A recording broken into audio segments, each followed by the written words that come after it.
Marginal costing का chapter जी हमारा, और ये क्वेश्चन आपका आएगा अक्टूबर नवंबर 2018-21 में सवाल है। अक्टूबर नवंबर 2018-21 का हमारा क्वेश्चन है।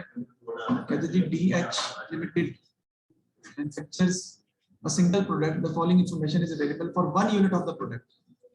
ठीक है जी, तो एक पर यूनिट के हवाले से दिया है। सेलिंग प्राइस दी हुई है 20, डायरेक्ट मटेरियल दिया हुआ है 8, डायरेक्ट लेबर 5 है, वेरिएबल ओवरहेड 3 है, फिक्स ओवरहेड जो है वो बजटेड प्रोडक्शन के हिसाब से टोटल फिक्स रहेंगे, चेंज नहीं होंगे। तो budgeted production is 2 lakh units per annum है। तो कहते हैं जी calculate the annual break even point. तो हम निकाल लेते हैं ब्रेक इवन पॉइंट, बड़ा आसान है। कैसे निकालेंगे? आपकी फिक्स कॉस्ट जो है वो आ जाएगी 2 लाख मल्टीप्लाइड बाय 2 हमारी फिक्स कॉस्ट है। फिक्स कॉस्ट आपकी आ जाएगी 2 lakh into 2 that is 4 lakh. Cost आपको ये पता होना चाहिए बेटा, जो फिक्स कॉस्ट टोटल में चेंज नहीं होती है, जो टोटल है वो वही रहेगी आपकी। यानी 2 लाख आपकी बजटेड प्रोडक्शन है, बजटेड प्रोडक्शन के हिसाब से fix cost 2 lakh multiply by 2 4 lakh आती है। तो 4 लाख फिक्स कॉस्ट अब आपकी चेंज नहीं होगी, सेम रहेगी। तो आपने निकालना है break even point in units, तो हम निकाल लेते हैं।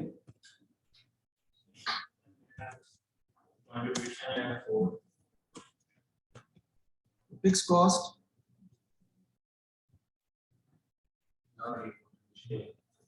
divided by contribution per unit divide करेंगे। तो फिक्स कॉस्ट हमारी कितनी है जी? 4 लाख है, divided by contribution per unit हमें निकालना पड़ेगा। उसको निकाल लेते हैं हम। वो क्या होती है? Selling price minus variable cost per unit. तो 20 माइनस 8 माइनस 5 और माइनस 3, 2 माइनस नहीं होगा तो आपका कंट्रीब्यूशन पर यूनिट आ जाएगा। कितना आता है जी? कंट्रीब्यूशन 4 आ जाएगा। तो 4 लाख को डिवाइड कर देंगे आप कंट्रीब्यूशन पर यूनिट से 4 से, तो आपके पास 1 लाख यूनिट्स जो है वो आपके पास आ रहेंगी। कि अगर आप 1 लाख यूनिट सेल करते हैं ना तो आपका ब्रेक इवन हो जाता है। आप कितने यूनिट सेल कर रहे हैं इस वक्त? इस वक्त आप 2 लाख यूनिट सेल कर रहे हैं। तो बाकी इसका मतलब 2 lakh minus 1 lakh, that is your margin of safety, because you are safe that you can decrease your units, by 1 lakh before going into loss. Margin of safety पता चल जाएगा हमें। अगर मैंने निकालनी हो यहाँ पे break even in sales revenue में, यानी अमाउंट में मैंने अगर ब्रेक इवन निकालना हो तो फिर मैं कैसे निकालूंगा? आगे उसने कहा total budgeted annual contribution and total budgeted annual profit आपने निकालना है। अगर मैंने वैल्यू में निकालना हो तो क्या करूंगा? फिक्स कॉस्ट को डिवाइड कैसे कर दूंगा? सी ओवर एस रेशियो से, और सी ओवर एस रेशियो कितनी है? 4/20, उससे भी आपका निकल आएगा। 4/20 कितना बनता है? देखो, ब्रेक इवन इन वैल्यू निकालना हो आपने, अमाउंट में अगर निकालना हो, ब्रेक इवन अमाउंट में निकालना हो, उसका फार्मूला है फिक्स कॉस्ट ओवर, उसका फार्मूला है फिक्स कॉस्ट ओवर सी ओवर एस रेशियो। ठीक है, सेलिंग प्राइस से मल्टीप्लाई कर सकते हैं, एक ही बात है। Yes you are right. तो वो 1 लाख into 20 आपकी आ जाएगी, वैल्यू में आ जाएगा आपके पास 2 लाख, 2 लाख नहीं 20 लाख। और fix cost over contribution to sales ratio से भी निकाल सकते हैं आप। Total annual contribution and total annual budgeted profit निकालना है आपने, तो निकाल लेते हैं जी। मतलब आपने फाइंड क्या करना है?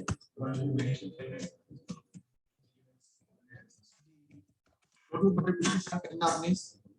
यूनिट्स आपके पास कितने हैं? जो कि हाँ 2 लाख ही है। देखिए मैं नहीं पूछ रहा हूँ। 2 lakh multiply by contribution per unit कितना है? 4 मल्टीप्लाई कर देंगे तो आपके पास 8 लाख आ जाएगा। इसमें से हम लेस क्या कर देंगे बेटा? Fix cost. फिक्स कॉस्ट कितनी है आपकी? 2 लाख आपकी फिक्स कॉस्ट है। सॉरी 4 लाख आपकी फिक्स कॉस्ट है। जी जी 4 लाख आपकी फिक्स कॉस्ट है, 2 लाख नहीं है। 4 लाख आपकी फिक्स कॉस्ट आ जाएगी। 2 लाख into 2 करके निकाली थी ना हमने, पीछे लिखा भी हुआ है। माइनस कर देंगे अब, तो आपके पास टोटल एनुअल प्रॉफिट आ जाएगा। टोटल प्रॉफिट भी कह सकते हैं आप इसको 4 लाख। ये आपका आ गया टोटल प्रॉफिट। आगे देखते हैं नेक्स्ट हमें क्या कहता है और सवाल में। टोटल बजटेड एनुअल कंट्रीब्यूशन भी निकाल लिया, प्रॉफिट भी निकाल लिया। अब स्टार्ट हो रहा है, स्टार्ट हो गया भाई, कल से स्टार्ट ही था जी। एडिशन इंफॉर्मेशन में कहता है जी क्या हुआ है जी। अब कुछ चीजें, the directors are considering reducing the selling price of the product by 10%। Selling price हम 10% क्या कर रहे हैं? रिड्यूस कर रहे हैं। सेलिंग प्राइस मतलब कितनी है हमारी 20 है सेलिंग प्राइस, तो इसका 10% हम कम कर देंगे तो ये आपका आ जाएगा 2 आ जाएगा, और आप फिर 20 - 2 कर देंगे 18 आपकी हो जाएगी सेलिंग प्राइस। आगे देखते हैं, new selling price would be lower than that of competitors, क्योंकि हमारी पहले 20 थी ना, अब कंपेटिटर से भी 18 जो है वो कम हो गई। Competitors are confident that as a result of this sales volume would increase by 50%, तो वॉल्यूम आपका 50% क्या हो जाएगा, बढ़ जाएगा। इस वक्त सेल वॉल्यूम कितना हमारा 2 लाख, ये 50% बढ़ जाएगा, ये आपका 3 लाख यूनिट्स अब हम सेल वो कर सकते हैं, 3 लाख सेल कर सकते हैं। सेलिंग प्राइस आपकी 18 पर यूनिट होगी। आगे कहता है जी, in order to produce the budgeted units the company labor force is currently working at 80% capacity, अभी 80% capacity पे काम कर रही है। तो workers will be paid an overtime premium of 25% for all production over 100%। important point है, इस वक्त हम 80% कैपेसिटी पे काम कर रहे हैं, इसका मतलब क्या हुआ कि 80% कैपेसिटी कितनी है, जो 2 लाख है, ये बराबर किसके है जी, 80% ऑफ कैपेसिटी। टोटल कैपेसिटी हमारी कितनी आ जाएगी, 2 लाख डिवाइडेड बाय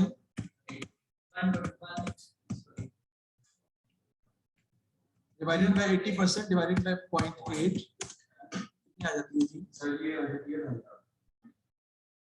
2,50,000 हमारी टोटल कैपेसिटी। और टोटल कैपेसिटी से जो ऊपर 50,000 यूनिट्स हम पे कर रहे हैं, उस पर जो लेबर कॉस्ट है वो ज्यादा होगी। लेबर कॉस्ट वैसे है कितनी पहले देख लें, 25% ज्यादा होगी 50,000 यूनिट्स के ऊपर। लेबर कितनी है, 5 का 25% निकाल लें, वो इजाफा हो जाएगा, दैट इज 1.25। 2,50,000 यूनिट्स पर जी, 2,50,000 यूनिट्स पर 5 है लेबर कॉस्ट, जबकि अगले यूनिट्स पर कितनी है, 6.25 हो जाएगी, क्योंकि इंक्रीज लेबर कॉस्ट 5.25 नहीं इज इक्वल टू 6.25। तो सवाल तभी बाद में करते हैं ना। कहते हैं जी कि additional production would enable the company to qualify for 12.5% discount on all direct material. Direct material पर हमें क्या मिल रहा है, 5% डिस्काउंट मिल रहा है पूरे डायरेक्ट मटेरियल। डायरेक्ट मटेरियल की कॉस्ट हमें दी हुई 8 है, तो 8 का निकाल लें 12.5%, नहीं माना है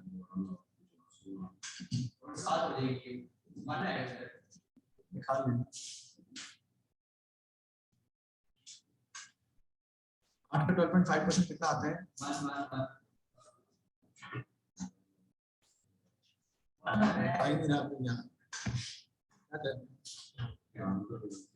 8 में से माइनस कर देंगे हम 1, तो यहाँ पर कितना आ जाएगा, 7 आपकी डायरेक्ट मटेरियल कॉस्ट है वो आ जाएगी। आगे देखते हैं, the revised production would result in the fixed overhead cost per reducing by 30% for all units produced। fixed overhead cost जो है 30% हमारी क्या होगी, कम होगी। फिक्स कॉस्ट हमें पहले ही पता कितनी है, 4 लाख हम ऑलरेडी कैलकुलेट कर चुके हैं। इसने यहाँ पे बड़ी कंफ्यूज करने की कोशिश की है, उसने कहा fix cost will reduce by 30% on all units produced. अब पहले यूनिट्स प्रोड्यूस 2 लाख थे, अब यूनिट्स प्रोड्यूस 3 लाख है, लेकिन फिक्स कॉस्ट टोटल में चेंज उसी पर बढ़ेगी, रिड्यूस होगी। 4 लाख का 30% जो है वो निकालेंगे, कितना आता है, 1,20,000 माइनस कर देंगे 1,20,000 तो आपके पास 2,80,000 की आपके पास आ जाएगी न्यू फिक्स कॉस्ट।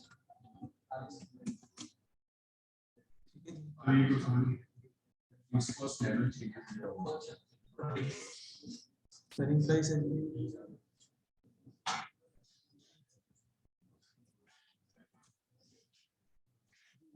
देखें, वो कहते हैं revise production would result in the fixed overhead cost per unit reduce by 30% for all units produced.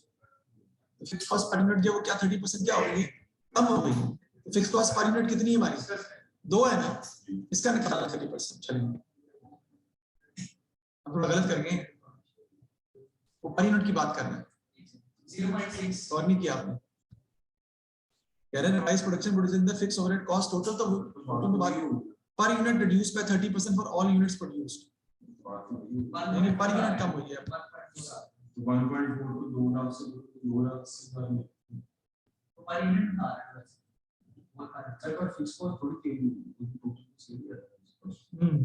Total तो फिक्स कॉस्ट सेम ही रहती है, लेकिन जब उसने कहा है हमें कि पर यूनिट कम हुई है, उसमें पर यूनिट ही कम करेंगे। उसने कहा है 1.4 into 3 लाख 4,20,000।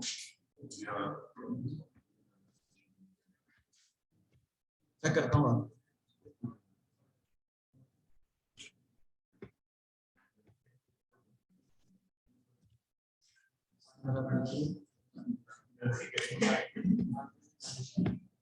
पहले फिक्स कॉस्ट हमारी थी 2 और 2 का हमने कितना निकाला, हो गया था पर यूनिट कॉस्ट 30% डिक्रीज कर गई है पर यूनिट।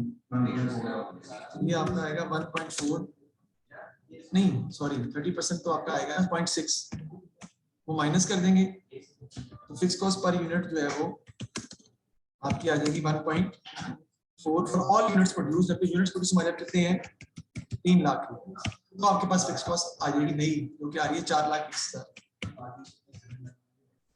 में चेंज नहीं होती है बात, ठीक है आपने, लेकिन उसने पर यूनिट की बात की। पर यूनिट जब चेंज कर रहा है तो फिर ऑब्वियसली यूनिट्स के साथ मल्टीप्लाई करके ही आपको करना पड़ेगा। चलिए आगे चलते हैं, क्या कहते हैं।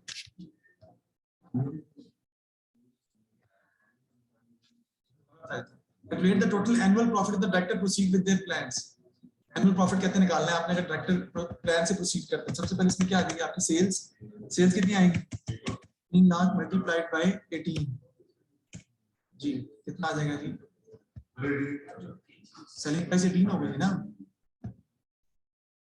कितना आ जाएगा जी सर ये 54 लाख, उसकी 4 लाख, इसमें से लेस कर देंगे हम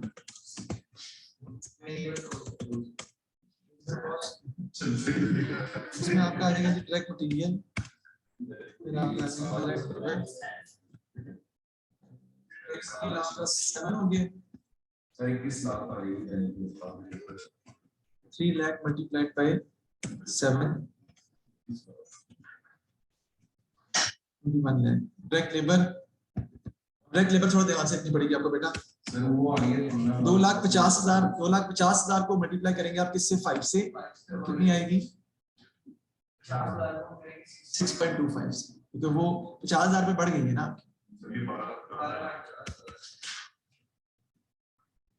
और फिर हम साथ ही 50,000 मल्टीप्लाइड बाय 6.25 1,12,500। वेरिएबल ओवरहेड देखते हैं कि नहीं क्वेश्चन में, वेरिएबल ओवरहेड हैं कितने हैं 3 पर यूनिट, तो लिख लेते हैं वो भी।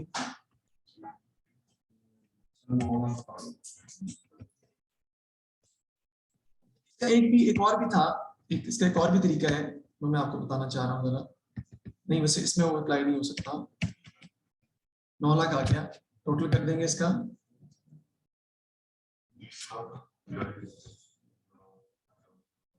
टोटल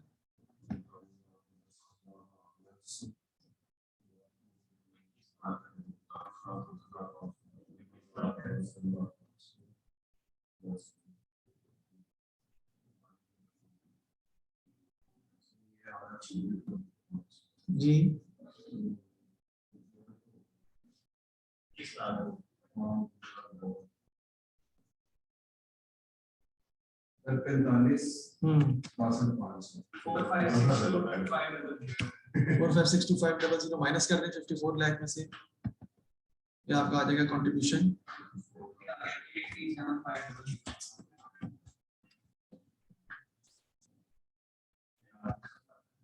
837500।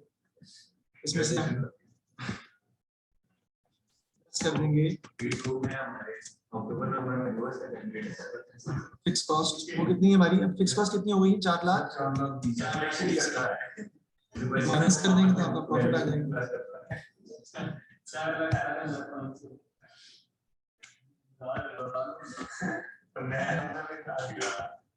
417,500, ये आपका आ जाएगा।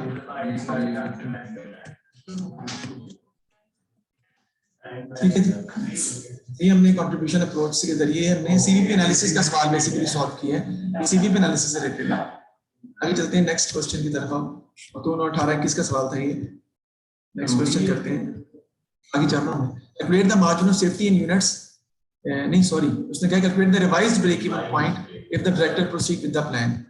अच्छा यहाँ पे ना total budgeted annual profit if the director proceed with the plan, आप यहाँ पे टोटल कंट्रीब्यूशन डायरेक्ट नहीं निकाल सकते, क्योंकि आपकी जो लेबर है वो 2,50,000 पे 5 पर यूनिट है, लेकिन अगले 50,000 यूनिट पे 6.25 पर यूनिट है, उसके साथ तो आप टोटल कंट्रीब्यूशन के साथ करके नहीं सॉल्व कर सकते, आपको बुरा करना पड़ेगा इस सवाल के हवाले से, मतलब शुरू से करना पड़ेगा, यही बता रहा है।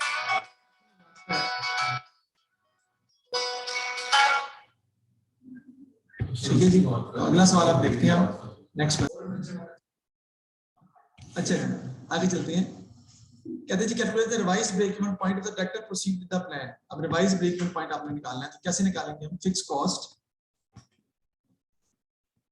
Divided by contribution per unit. Fix cost कितनी हमारी है? 4,20,000। कंट्रीब्यूशन पर यूनिट आपको निकालना पड़ेगा। अब कैसे निकालेंगे आप? 18 माइनस 7 2.7 कितना आ रहा है जी? सर वो जो कंट्रीब्यूशन है उसको 3 लाख यूनिट्स पे डिवाइड कर देंगे स्टूडेंट का, तो उसी से करना पड़ेगा, इस तरह हो भी नहीं सकता।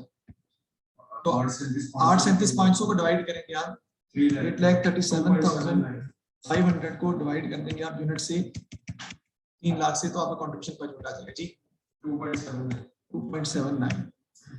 कितना आ गया ब्रेक इवन? सर ये है 1,50,538।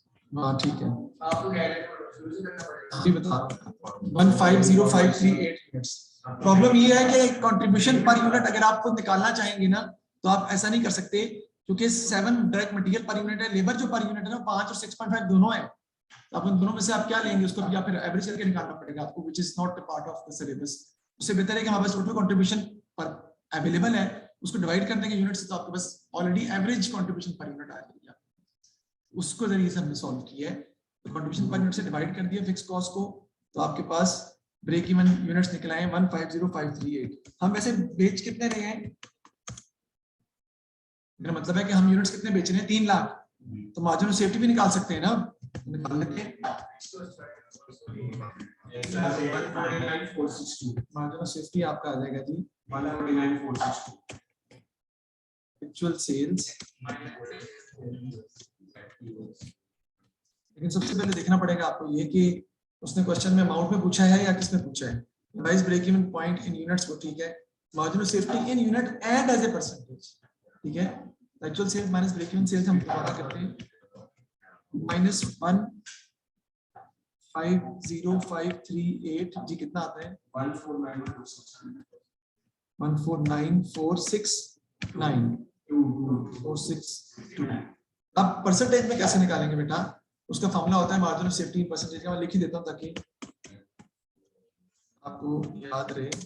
Margin of safety in percentage is equal to, बेटा इसको याद रखिएगा, सिर्फ एक्चुअल सेल्स नहीं कहते, इसको बजटेड सेल्स भी कहते हैं, एक ही बात है। Budgeted sales minus break even sales into 100 नहीं, डिवाइडेड बाय बजटेड सेल्स फिर इनटू 100 है, डिवाइडेड बाय बजटेड सेल्स फिर इनटू 100 करना पड़ेगा। कर देंगे इनटू, हमने वैल्यूज पुट कर लेते हैं, वो तो वही आ जाएगा आपका 4149, क्योंकि ऊपर सॉल्व कर चुके हैं ना, 462 डिवाइडेड बाय मल्टीप्लाइड बाय 100 कितना आ रहा है? 49.82%। नहीं 49.82% राउंड कर वैसे कर दे तो फर्क नहीं पड़ता, लेकिन बेहतर यही है 2 डिजिट तक आप लें इसको। ये हमने margin of safety as a percentage भी निकाल लिया। नेक्स्ट कहता है जी एडवाइस डायरेक्टर वेदर और not they should proceed with their plan to reduce the selling price, give reason for your answer. Selling price reduce करनी चाहिए या नहीं करनी चाहिए देखते हैं। लेकिन सेलिंग प्राइस रिड्यूस करने से पहले हमारा प्रॉफिट कितना हो रहा था भाई जी? 4 लाख। अब हमारा प्रॉफिट जो है, profit has been increased by 17,500, तो प्रॉफिट हमारा इंक्रीज कर गया है। लेकिन आपने बाकी चीजों को भी तो नोट करना है कि ब्रेक इवन पर क्या इफेक्ट आ रहा है, उसके लिए आपको थोड़ी सी कैलकुलेशन करनी पड़ सकती है जी। ब्रेक इवन वो हमने शायद निकाला था पीछे, कितना था वो? 1 लाख था, तो वो तकरीबन 1 लाख था ना, तो 50% ही हो गया ना मार्जिन सेफ्टी उसमें भी। ब्रेक इवन 1 लाख था, ब्रेक इवन थोड़ा हमारा अब 149462 यूनिट्स पे जाके हो रहा है ना। नहीं सर, उसको हो रहा है 150538, yes. So break even level has increased from 1 lakh to 1,50,538 पे बढ़ गया है, ठीक है, लेकिन प्रॉफिट हमारा बढ़ गया, लिहाजा we will go for that, क्योंकि ब्रेक इवन और मार्जिन सेफ्टी में इतना कोई डिफरेंस नहीं पड़ रहा। If you are 50% ही है मार्जिन सेफ्टी, 50% ही है, और ब्रेक इवन पॉइंट भी ओवरऑल सेल्स का 50% ही आ रहा है, 50% के आपको ब्रेक इवन आ जाता है, तो उसमें कोई इतना डिफरेंस नहीं क्रिएट हो रहा, लेकिन ब्रेक इवन यूनिट्स आपके इंक्रीज कर गए, वो तो कर गए ना, that has been increased from 1 lakh to 1,50,000, लेकिन एक्चुअल सेल्स भी आपकी इंक्रीज कर गई है। तो we will proceed with the plan because the profit margin has increased by 17,500, और सेकेंडली एक और बात भी है कि आपका टोटल कंट्रीब्यूशन भी बढ़ गया, देखिए आप टोटल कंट्रीब्यूशन भी आपका इंक्रीज किया है, सिर्फ ये नहीं है, इसका मतलब आपको ओवरऑल बेनिफिट ही हो रहा है, तो you will proceed with the plan. आगे देखते हैं। The company has used the same direct material supplier for many years, but the directors have not been informed that there will possibly be a shortfall of available material in the next 6 months. They have sourced an alternative material from a new supplier at the same price. Stage 3 issues directors should consider before changing supplier. सबसे पहले location supplier की देखनी पड़ेगी कि either उसकी हमारी easy access है हमारे पास की, फिर quality of the material, he is able to produce continuous supply, is able to give us continuous supply with the same quality. Credit की किसी बात क्रेडिट की कर सकते हैं आप, कि आइदर वो क्रेडिट पर हमें देने के लिए तैयार है कि नहीं तैयार है, ज्यादातर हम चीजें क्रेडिट पर ही या वो परचेज करते हैं जी। अच्छा जी, नेक्स्ट चलते हैं, नेक्स्ट क्वेश्चन अक्टूबर नवंबर 18-22 का क्वेश्चन है, ये लग रहा है पिछला भी 22 का था शायद,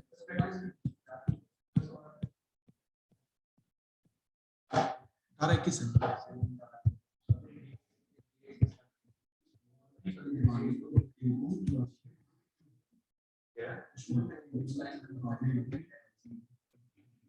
अच्छा देखिए जी,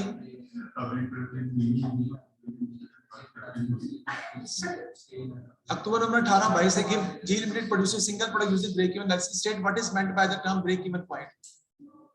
क्या break even point amount of sale is the number of units sold where there is neither a profit nor a loss.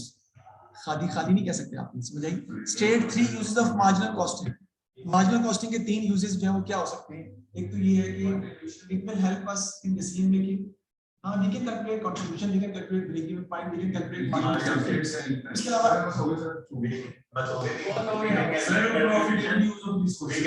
Contribution, भाई लिखे एक्सेप्ट और रिजेक्ट डिसीजन, एक्सेप्ट और रिजेक्ट डिसीजन यूज होती है इसमें, जब वो क्वेश्चन आता है एक्सेप्ट रिजेक्ट, हां एक्सेप्ट और रिजेक्ट डिसीजन, फिर use of spare capacity, accept और reject decision, use of spare capacity, make or buy decision, make or buy decision, limited use of resources,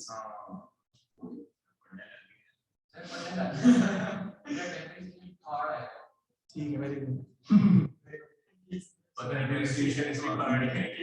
इसके अलावा डिसकंटिन्यूएशन ऑफ प्रोडक्ट भी होता है, हम कौन से प्रोडक्ट को डिसकंटिन्यू करें, कब करेंगे डिसकंटिन्यू, जब इसी प्रोडक्ट को हाँ आ जाता है, डिसकंटिन्यू हम तब करते हैं जब कंट्रीब्यूशन नेगेटिव हो, क्योंकि अगर कंट्रीब्यूशन पॉजिटिव है तो वो हमें कुछ ना कुछ फिक्स कॉस्ट तो कवर कर रहा है ना आपकी कुछ ना कुछ।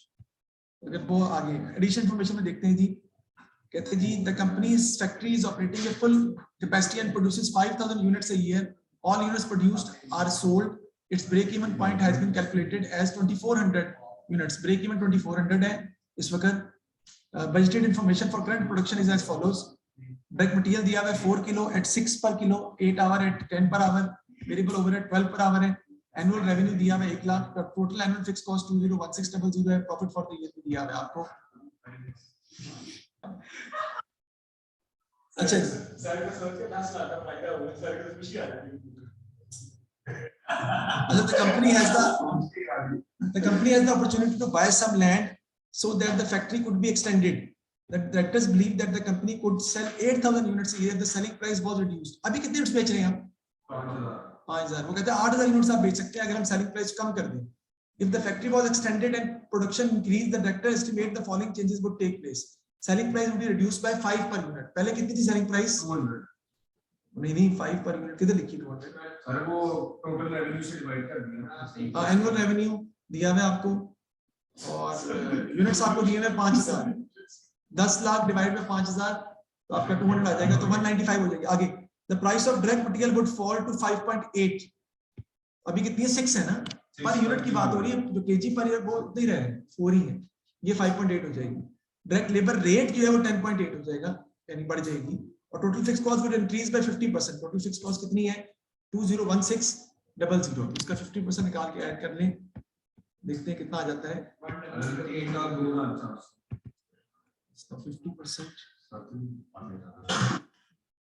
50% निकालना जरा कितना आता है यार. 50% निकाल. नहीं 50% कितना आता है पहले ये बताएं.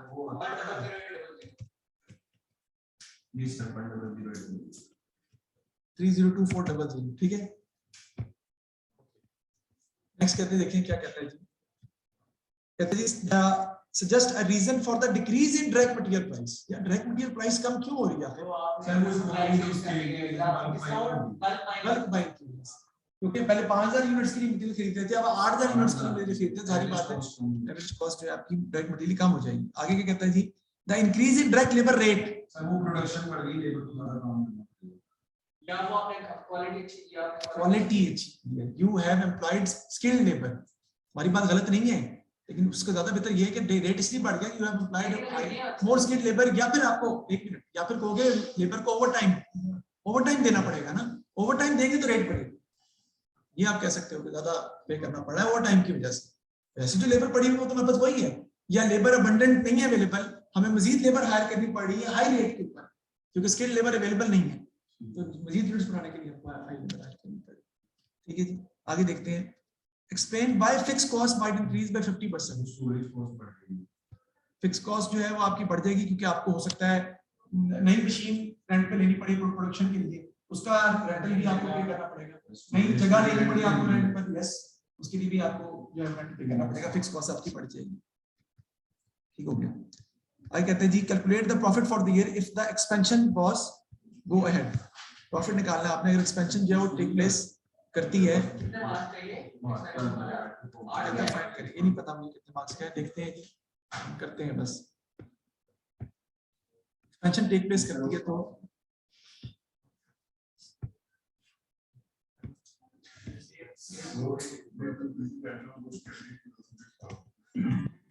सेल्स हमारी कितनी आ जाएंगी जी? 8,000 मल्टीप्लाइड बाय कितना हो जाएगा? 195. क्योंकि आपका जो सेल्स प्राइस है पर यूनिट में क्या कर देंगे? इंक्रीज करेंगे. 15 क्या? 15,60,000. इसमें से हम लेस कर देंगे जी वेरिएबल कॉस्ट. वेरिएबल कॉस्ट में आपका आ जाएगा सबसे पहले डायरेक्ट मटेरियल, और डायरेक्ट मटेरियल वो कह रहा है कि प्राइस कम हुई है डायरेक्ट मटेरियल. 8,000 मल्टीप्लाइड बाय 4, और एक यूनिट की जो प्राइस है वो हमारी कितनी हो गई है? 5.8 हो गई है, डिक्रीज कर गई है. 5.8 से मल्टीप्लाई कर देंगे, बताएं कितना आता है? सर ये आ रहा है 3.2. नहीं यार, इसका 8,000 से मल्टीप्लाई करके हम सर ये आ रहा है 185,600 लेबर कर लेते हैं जी. 18,56,000 आपने 1,05,000. चलो लेकिन वो तो फिर लॉस हो जाएगा. 8,000 × 4 × 5.8 करके देखिए क्या आ रहा है. सर 185,600. मैं क्या कर रहे हो यार आप?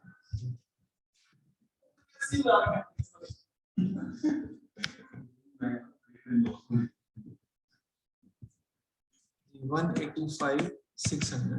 अब डायरेक्ट लेबर देख लेते हैं वो किस हिसाब से हो रही है हमारी. डायरेक्ट लेबर आपकी हो गई है 10.8. 8 × 10.8 आ जाएगा आपका, यानी 8,000 into 8 into 10.8 आवर का नहीं, रेट का है, रेट चेंज हो सकता है। आवर में कैसे बोलेगा वो सुनने पता होना चाहिए आपको। अगर आवर में कहता तो कहता है direct material usages has increased, labour efficiency has changed, तो उसका मतलब है कि आवर्स में चेंज आ रहा है या वो केजीज में चेंज आ रहा है, तो यूजेज में चेंज आएगा, एफिशिएंसी में चेंज आएगा। तो जी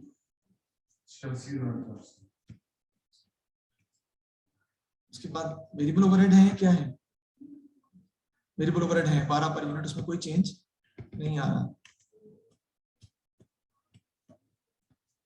8000 मल्टीप्लाइड बाय 12। सर ये कैसे आता है 6,91,000 यार सही तरह करो, क्या करते हो मल्टीप्लाई 18 ऊपर वाला भी ठीक है कि नहीं चीज? 6,91,000 6,91,200, आगे ये आ जाएगा 96,000। टोटल कर लें इसका,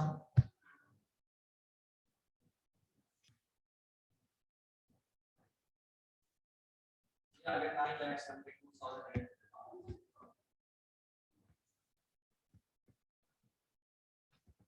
9,72,000 9,72,800 माइनस कर दो। 587 Sign out. Another device. 515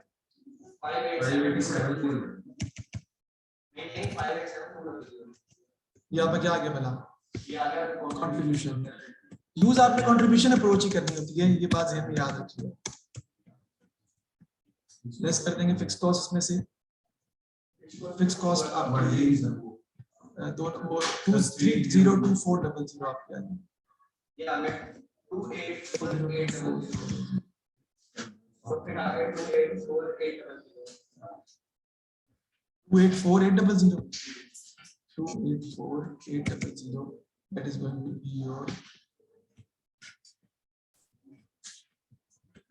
profit for the year। देखते हैं आगे हमें क्या कहता है वो सवाल में, ये तो हमने निकाल लिया।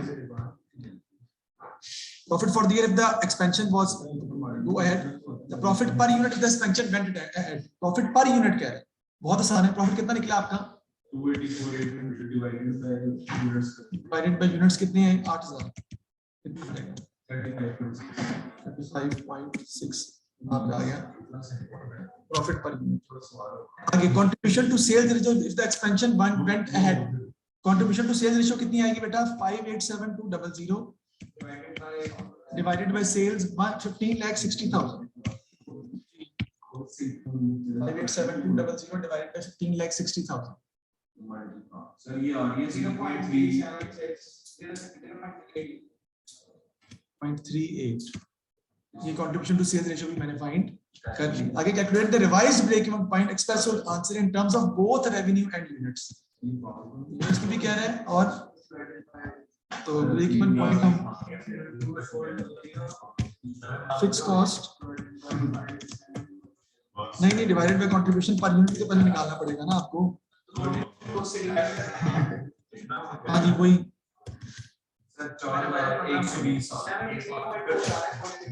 फिक्स कॉस्ट है 302400 डिवाइडेड बाय वही ये क्या कंट्रीब्यूशन पर यूनिट आ रहा है इतना ज्यादा 373.2 कंट्रीब्यूशन की तो कितनी ठीक है बताएं क्या आ रहा है जी? सर वो 4120 यूनिट्स। तो ये में याद रखिएगा कि आप 4120 यूनिट अगर आप सेल करते हैं आशिक तो आप ब्रेक इवन पे चले जाते हैं। आप सेल कर कितने रहे? आप कर रहे हैं 8,000 सेल कर रहे हैं। इसका मतलब है कि आपको पता होना चाहिए इसका मतलब अगर ये 8,000 के बहुत ज्यादा करीब चला गया है या 8,000 से ज्यादा हो गया तो सवाल गलत किया है ना। इससे भी आप आइडिया लगा सकते हैं ब्रेक इवन पॉइंट से भी कि आप तक सवाल सही है या गलत है। अब रेवेन्यू में क्या निकालना है, क्या करेंगे इसको मल्टीप्लाई किससे कर देंगे हम? सेलिंग प्राइस 195 ये आपका आ जाएगा जी 803400। ये ब्रेक इवन इन वैल्यू जो है वो आपका निकला है। आई कहता है purchase of land and sale site development would be financed with a long term loan. Explain how the proposed expansion of the factory might affect the shareholder view of the safety of their investment. जी देखिए long term loan अगर आप लेंगे तो आपका business risky हो जाएगा. That long term loan has to be repaid also. फिर उनके इंटरेस्ट कॉस्ट पड़ेगी, प्रॉफिट इंक्रीज होगा, डिविडेंड कम मिलेगा, ठीक है, डिविडेंड कम मिलेगा. उसके बाद ये कि जो लॉन्ग टर्म लोन लेने के लिए आपको अपने एसेट्स प्लस करवाने पड़ सकते हैं, कोई कोलैटरल जमा करवाना पड़ सकता है, फिर अपनी अकाउंट्स को आपको बैलेंस शीट वगैरह शो करनी पड़ेगी. अकाउंट्स जो है वो आपके क्या हो जाएंगे, सीक्रेसी. ठीक है, ये हमने क्वेश्चन माना. Thank you very much.